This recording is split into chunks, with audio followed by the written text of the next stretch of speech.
We are back.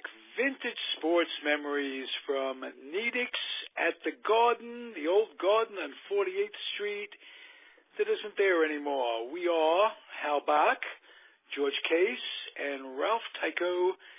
We still survive all those years. We have our memories, and hopefully we have a terrific guest today, Bob Seagren, who is an Olympic pole vaulter, and he's going to be calling in. He was in the 1968 Olympics, and a lot to ask, a lot to talk about. Never spoke with anyone who competed in the Olympics in my life. Hal Bock, let's start with you. You covered the Olympics for a long time with the AP. What was that experience like? And can you tell me what your first Olympics experience was, the first time you covered them? Sure. I know Murray Rose was your mentor. Oh, he sure was. I went to 11 Olympic Games in my career. The first one was in 1976, and Bob can testify to this when he comes on. That was the first Olympics after the Israeli massacre of the 72 Munich Games. And boy, I'll tell you, the security was unbelievable. I covered basketball that year in 1976, and we had tremendous security going into the little gym. There was a little gym on the outskirts of downtown Montreal that they had the preliminary rounds, and then we had tremendous security. And they checked us head to toe going into the arena, and I never left the arena. We couldn't leave the arena because there was end-to-end basketball. It was all day, all night. And when it was time to go home, they checked us again. So, I mean, it was really very, very, a very secure Olympics, and it was a good feeling for those of us who were covering it because the scars of the 72 games were still fresh in a lot of people's minds. So that was my first experience with the Olympics. You know, Hal, it's very interesting you said that because, obviously with what went on yesterday in Manchester, England, I mean, security is such a, critical issue when it comes to large crowds and sporting events. And, the Olympics, bear that out with what happened at Munich in 72. I mean, just an awful situation. And I'll be interested if Bob comes on as to, what it was like being in Olympic Village for an athlete when all that was happening. Yeah, that should be fascinating. Okay, with that in mind, I'm going to push a button. We're going to take a little break. I'm going to try to get with Bob. There he is, Bob Seagren. Hello. Hey, how are you, sir? I'd like you to meet Hal Bock and George Case III. Hal Seagren. Hi, Bob. Bob Seagren. Gentlemen, good. How are you? Glad to have you on. We're looking forward to having you tell us a few Olympic stories, Bob. Well, we are indeed. And what was the last question that you said you were looking forward to having asked, Hal Bock? Well, we answered by Bob Seagren. My first Olympics, Bob, was in 1976, which was in Montreal. But the previous Olympics was, of course, 72, the Munich massacre. The Israeli team being massacred by terrorism. And you were at those games, and George Case was saying it's going to be interesting to hear the perspective of an athlete at those games when that happened and when that was going on. Yeah. Oops. Hello? No, we're here. Hello? We can hear you. Oh, boy, there's some kind of loud beeping going on my end of the phone. Sorry. Okay. We can hear you loud and clear. Okay. You want me to, can I call back? There's a weird, you guys can't hear that, huh? No, we can't. Can you guys hear it? No, I hear him plain. Yeah, I don't hear anything except Bob's voice. That'd be fine with me if he wanted to call back. So. It seemed to have stopped. Sorry. Yeah, though there was some kind of a beeping, like a Morse code coming through. Oh, still it happened on phones. Let me dial right back in today's day and age, I would have laughed and joked about that, but in today's day and age, who really knows? It might be the Russians hacking this line. Who knows? Well, I would think it would be the East Germans more, if you want to go back to the Olympics. Bob, take the stage if you would. Yeah, well, it was obviously a tragedy. No question about that. It took everybody surprise, and it certainly has changed the Olympic movement from those games forward. And security has become such a major concern now with the Olympics. And I remember in Mexico City, the security was so lax that my parents walked into the Olympic Village almost every day to visit with me, and that would never happen today, unfortunately. But so it lost, I think, a little bit of its innocence, I guess, in Munich. But where were you sad. when this happened in '72? Where were you? Well, '72, I was working for ABC. I was the color commentator working with Keith Jackson during the track and field broadcast. So we would sit in the stadium all day, and then we have to go into the studio in the evening and kind of wait to see if we were going to be asked to do a live update for the. I think we only did one live update for the 8 days of track and field, and most of the time just sat in the studio waiting to see what was going to happen. So, that was. Well, I want to ask you: were you involved with Jim McKay? I mean, was he in the studio or whatever? I mean, he was on quite a bit on television, obviously, and talking about. Jim was he was the main host or the anchor, right, so to speak. So then, and Keith Jackson did track and field, so I kind of worked alongside Keith and in the stadium and did mostly the field events, and so it was great. It was great people. It was fun. It was a good experience, and really enjoyed it. Hey, while I'm thinking about it, title of our show includes Madison Square Garden, the old garden on 48th Street. Did you go to participate in any of the track events, the indoor track at the Garden back in the day? I sure did. Got many fond memories. I remember you could, competing, and that balcony would kind of overhang, and people were almost looking straight down at you. It was it was a great place for track and field, and if I'm correct, I think I set the last indoor world record in the last Milrose games in there. There was the Milrose games. There was another event that was a big event at the Garden, and another track event. There were two. The NYAC, isn't it? New York. Yeah. There was a number of indoor meets. I think there was also, they had a Knights of Columbus meet in there, I think, as well. Yeah, or something. That's true. Right. My earliest memory of indoor track in New York at the Garden was Ron Delaney. I think he went to Villanova, if I'm not mistaken. Yeah. He was a miler, and being a miler, that was the it was the 100-yard dash and the mile run with the big ones. The most fascinating ones, of course, were your event. How did you get into that as a kid? I assume you played other sports first before track and field.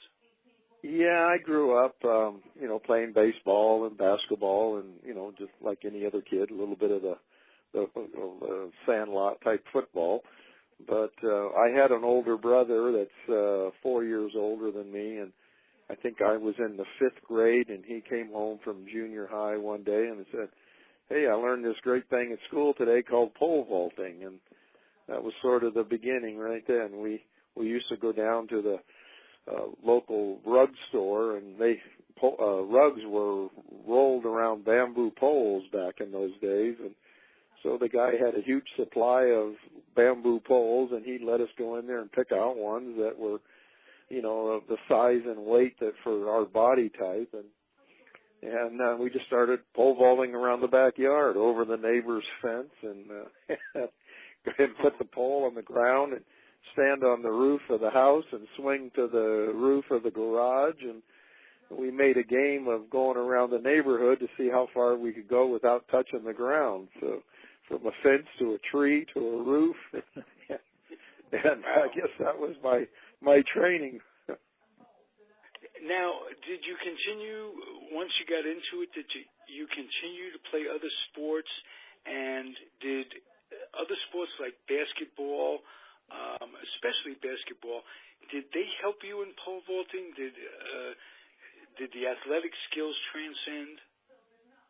Well, I'm not sure if it would say it transcend. I mean, I continued to play baseball, and I guess I thought I had in my mind that I wanted to be a Major League Baseball player, but I went through the Little League and the Pony League and the Coal League, and when I got to, into high school, I couldn't play baseball and be on the track team because the seasons, overlapped or were at the same time. So I'd play baseball outside of school, and then when I got into the first year of American Legion ball, I was a third baseman, and that was my senior year in high school or right after, and I got a trip to Canada for some indoor or for some track meets in Canada, and it was like, well, do I stay home and play third base or do I go to Canada and pole vault? And I went to Canada, and it was probably the best decision.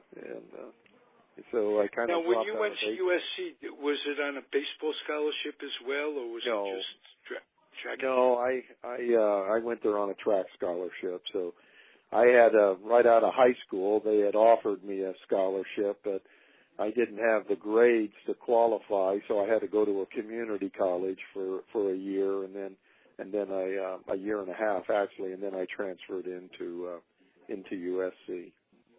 Did you get good coaching at the community college level? I'm sorry? Did you get good coaching at the community college level? It was the first time I ever had coaching. I never really had much coaching in high school.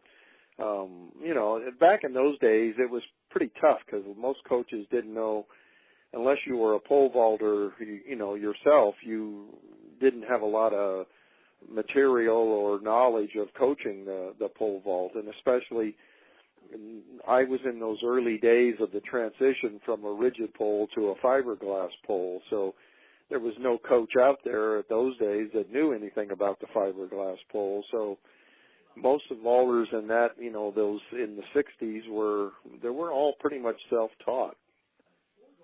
Okay. How tough was that transition for you, Bob?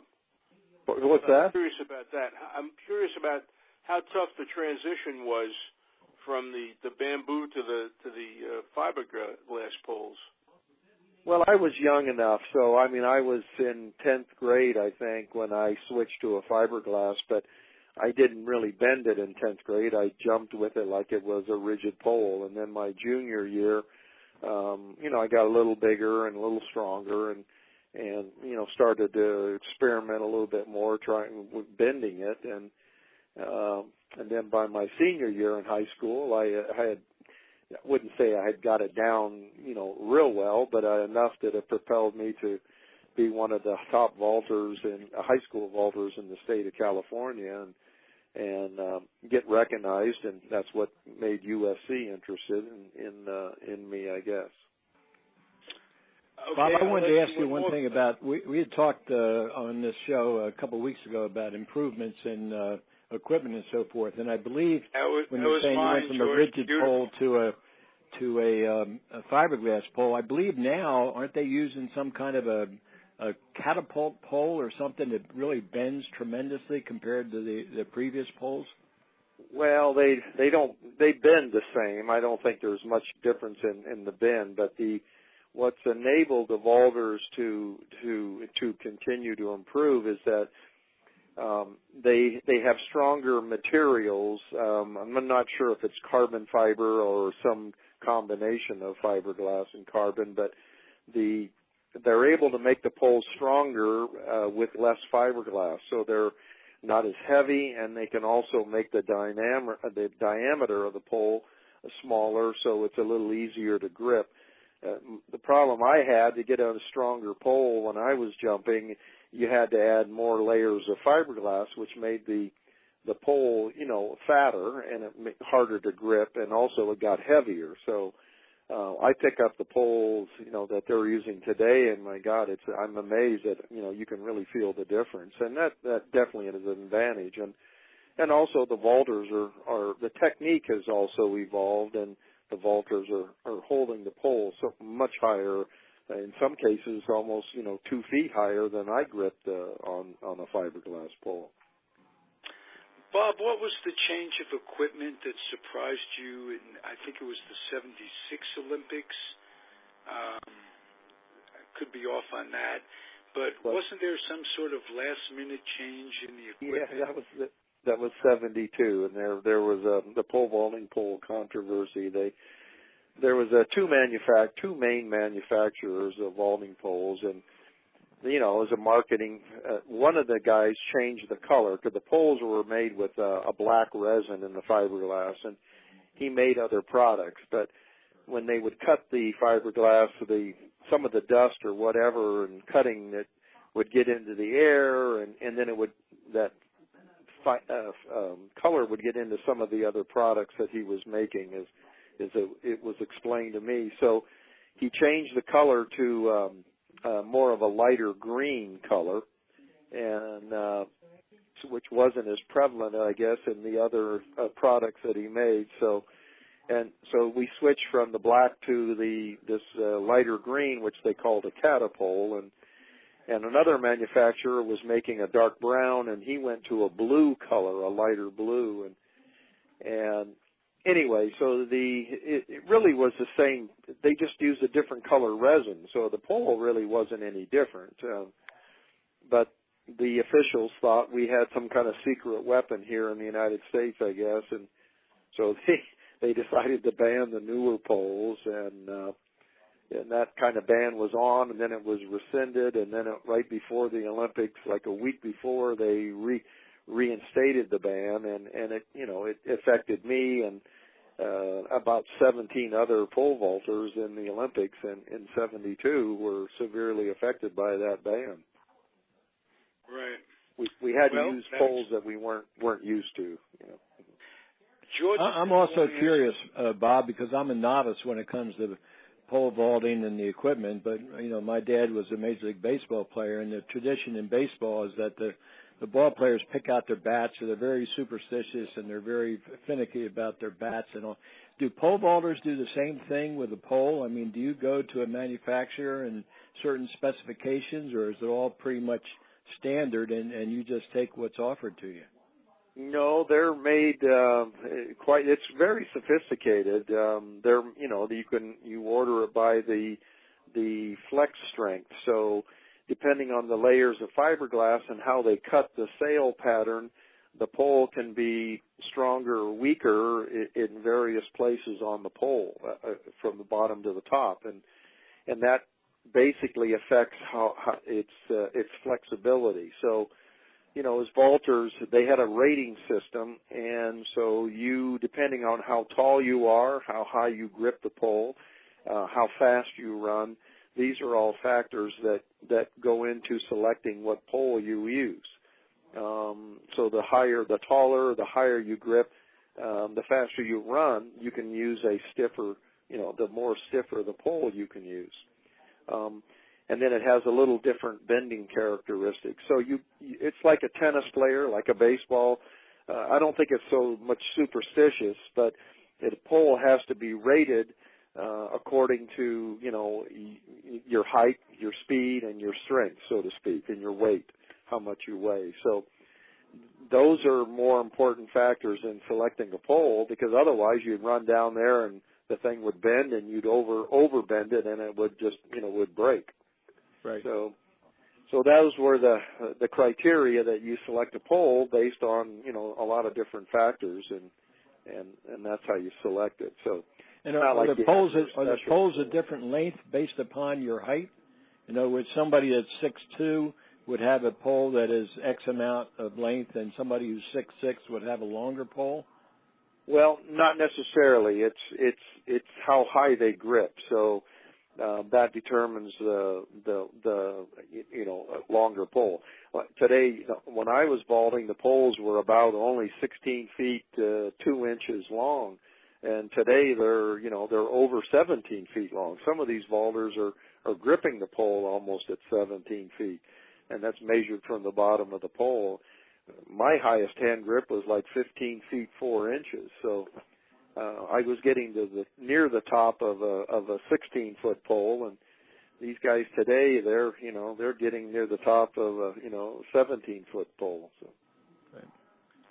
Bob, I'm also curious. One other question, Bob. I don't mean to dominate this, but I'm always curious with athletes.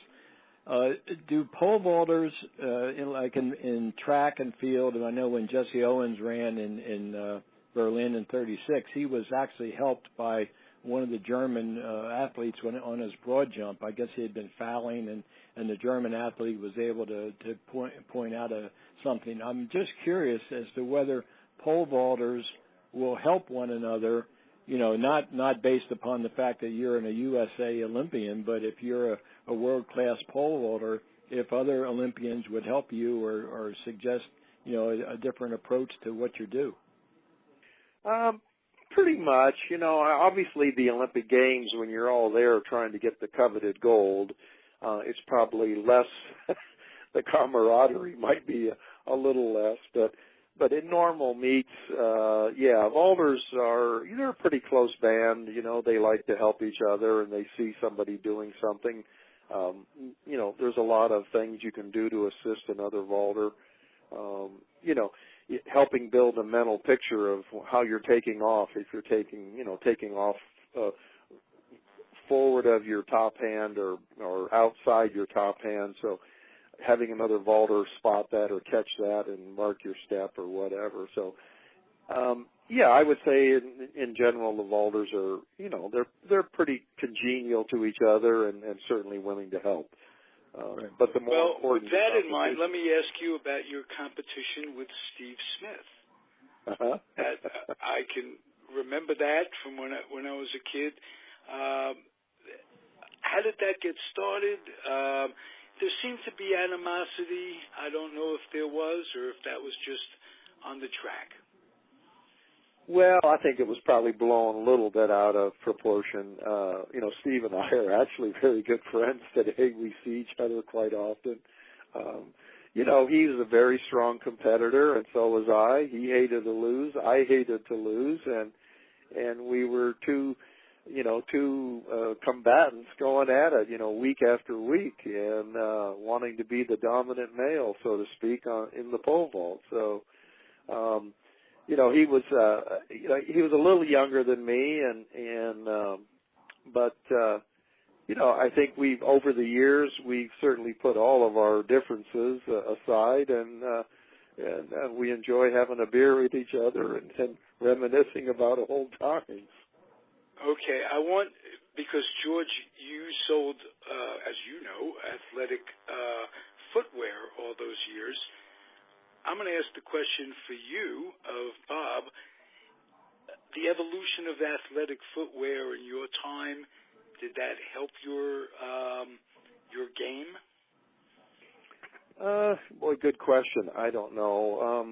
I switched to a Puma in the final round in Mexico City, and I had worn Adidas prior to that, but my roommate, Jeff Vanderstock in Mexico City, took fourth in the 400-meter hurdles, and I saw his shoes, these new Velcro closed Pumas, and I said, I've never, seen those. What are those? And he goes, man, you ought to try these. He said, they really make you feel like you're running, up on your toes. And so I threw them in my bag, and I went out to the stadium that day, and I ended up putting them on to warm up and took a practice vault, and I said, dang, I really do like these. And I ended up leaving them on and then winning the gold medal, and, obviously it started a whole many-year relationship with Puma. Bob, I had been with in the athletic footwear business, and I mentioned on an earlier podcast the '68 Mexico City Olympics between Adidas and Puma. They were vying for the world stage when it came to athletic footwear. So, they were focusing on the sprinters and the distance runners and that kind of thing, and pole vaulters and track and field competitors. I'm not sure that they still got the same amount of publicity, but it was a huge battle for the American market because the games were televised, and Adidas and Puma had gone against one another in Europe, but here they're going to go against one another in Mexico City, and Nike hadn't even come on the scene yet. So this was a major battle between the two athletic footwear giants, and Mexico City was the focus. It was a major battle between the two of them, and of course, both of them desperately wanted to say they had the world's fastest human running in their shoes, and right. So the 100 meters, or 100-yard dash or 100 meters was certainly the premier event, and between those two and their rivalry. I'm curious about something, Bob.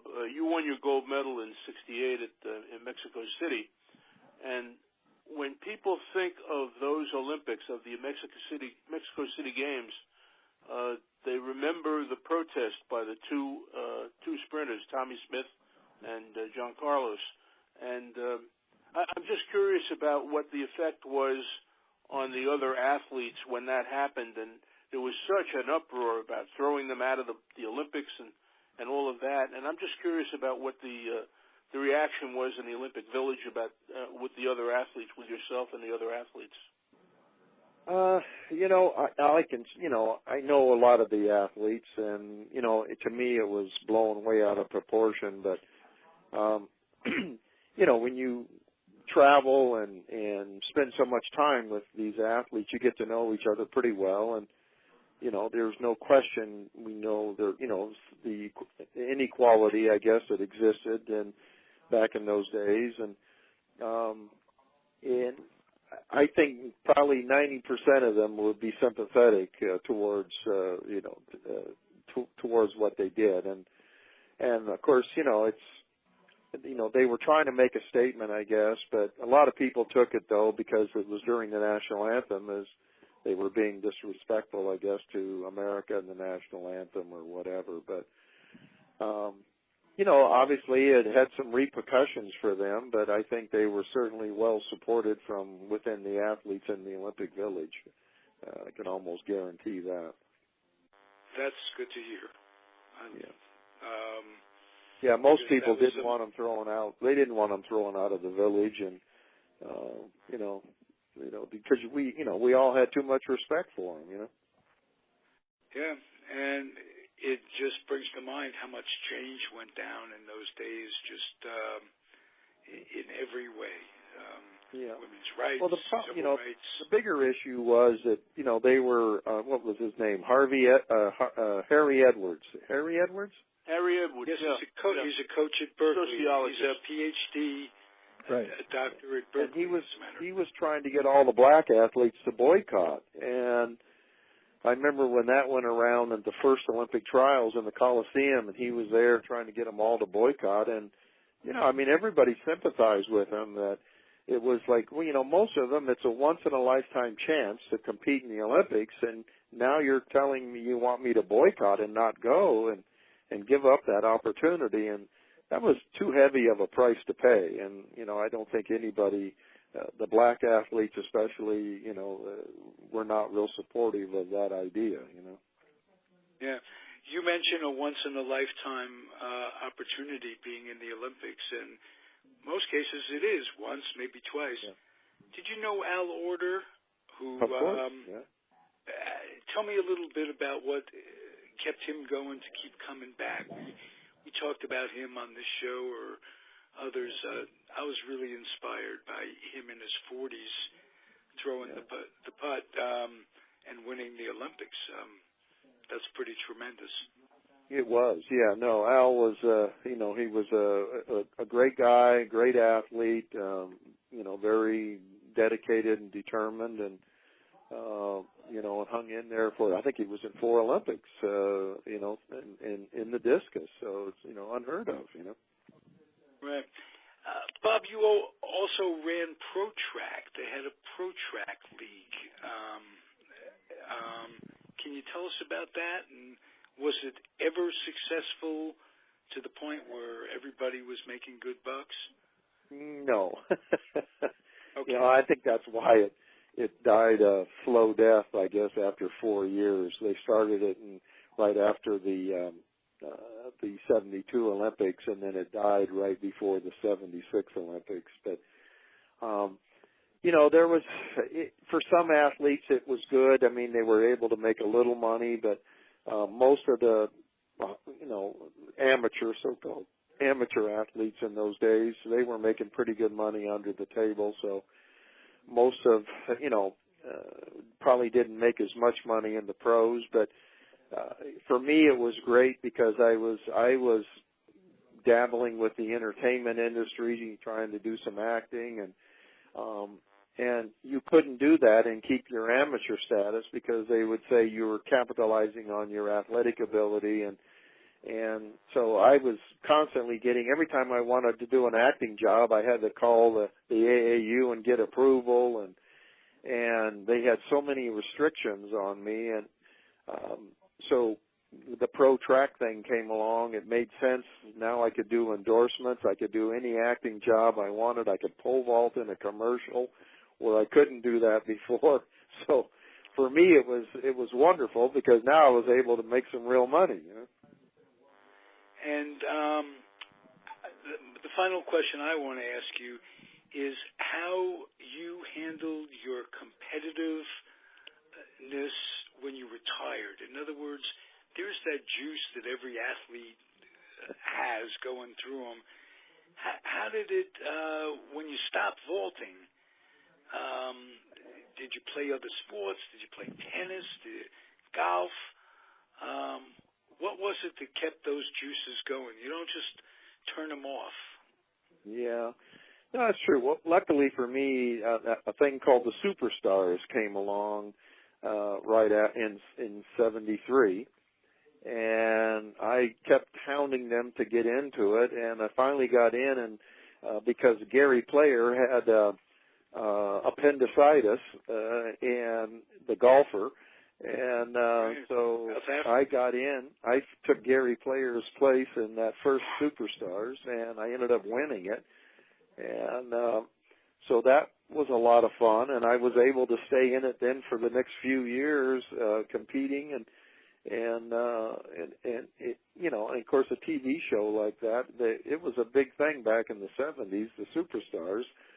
And then they started the World. Hal Roach Jr. was in that, if I'm not mistaken. He beat me the second year, and O.J. Simpson beat me the third year. And I won it in 73, and then took second in 74 and 75. And then 76, they started a World Superstars that they brought all the different countries together, and I ended up winning it the first year of the World Superstars. And I think it was 76 or 77, yeah. So. Hey, did they make O.J. pole vault? No, but the thing that made me angry, they let him run the 100-yard dash, and they wouldn't let me run it. And I'm thinking, my God, here's this guy makes a living running, and I'm a pole vaulter. I don't make a living running. So. Very good. I'm curious, Bob. What happened to that show? I remember watching it, and I thought it was fascinating, but I'm not sure what the year that the demise of the show, if you recall, or what had happened. Was it a contractual thing, or was it the ratings, or what caused the show to be canceled? I'm not 100% sure. I think it was the first kind of venture into what you might want to call junk sports, or the X Games, and now there's such a proliferation of so many other sporting type events that it probably just lost some of its ratings. But it was around for, I came back for the 10th anniversary and did fairly well in the 10th anniversary, where they brought all the previous winners back, and And then it continued on for, I don't know, gosh, how many years, but it probably in the late 90s probably kind of dwindled. And I think there was an attempt to bring it back, and it was short-lived, I believe. But Dick Button... Was there an athlete that almost drowned, if I remember correctly, in... Well... low amount. I hope that wasn't you. No, it was Joe Frazier. Joe Frazier. Oh, that's right. Right. Joe Frazier. He didn't know how to swim, but he said, and they asked him afterwards, why did you pick swimming? He said, well, I watched the guys practicing, and he said it looked like they were just throwing a series of lefts and rights. So Joe dove into the pool and just started throwing lefts and rights, and he just kept sinking lower and lower and lower. Joe Frazier really had only two talents. One of them was boxing, and the other one was he was a tremendous anti-Semitic. He was very good at that. Just off the top of my head, Joe Frazier. But that made a lot of it's the things that cause publicity, and I think that brought a lot of publicity to the event. Well, he and Howard Cosell, I mean, it was so funny because Howard was one of the announcers on that. I remember him, his talking to Joe afterwards, and it was just hysterical. God. Yeah. Before we go, tell me about working with Jim McKay. Well, the consummate professional, I guess. I did a number of track meets with Jim. We mostly, traveling foreign. We went on to Russia, and God, I remember doing a track meet in Moscow with him, but just always a gentleman, nicest guy you ever want to meet, and just very professional, In fact, I think he loaned me $200 to get home on one trip, and I forget where I was. I was still competing, and I remember I was at the airport, and I didn't have enough money to fly somewhere. And Jim loaned me like $200. Wow. Did you give it back? Nice. I did, yes, of course. You've been at that airport today. Yeah. No, it wouldn't happen today, that's for sure. All right. Last questions, guys. Hal Bock. I just want to thank you for being on the show tonight. It's been very illuminating, and it's always a delight to talk to a gold medal winner. Well, thank you. Appreciate it very much. Yeah, and I've enjoyed it. It's my first time talking to a gold medal winner, and I'm really thrilled. Well, I got to tell you, it's just so thank you for being here. George, close us out. Well, it's something I've really enjoyed because I am, as much as I love sports, I really was not familiar with the Olympics as far as pole vaulting, and talking with Bob is very enlightening, and I've learned quite a bit. And it's always fun to talk to an athlete about stories because every athlete in every sport has stories, and it's always enjoyable to listen to those stories. And it's something that you don't see when you're reading the newspaper or watching television. It's always the behind-the-scenes activities that are always fascinating to me. And, Bob, I enjoyed it, and wish you well. Thank you. Well, thank you. I do, thank too. You, and next time, if you're nice enough to come back, if you enjoyed yourselves just a tad, we'll talk about your acting career, how you got into that, and then we'll talk about what you're doing now. You're still active. And I got to say, you're like 3 weeks older than me, so I feel very young at the moment. Yeah, 46. A few years ago. 1946. I'm November, you're October. Yeah. So it was a very good year. Indeed. Somewhat for a lot of you guys. Let's put it that way. All right, thanks, gentlemen. We'll be back next week, same time, as Al Blumpkin would say, same bat station. And for those of you out there, keep on keeping on. Perseverance is everything. Adios, everybody. Yep. Adios. Enjoyed it very much. Good night. Good night. Thanks, guys.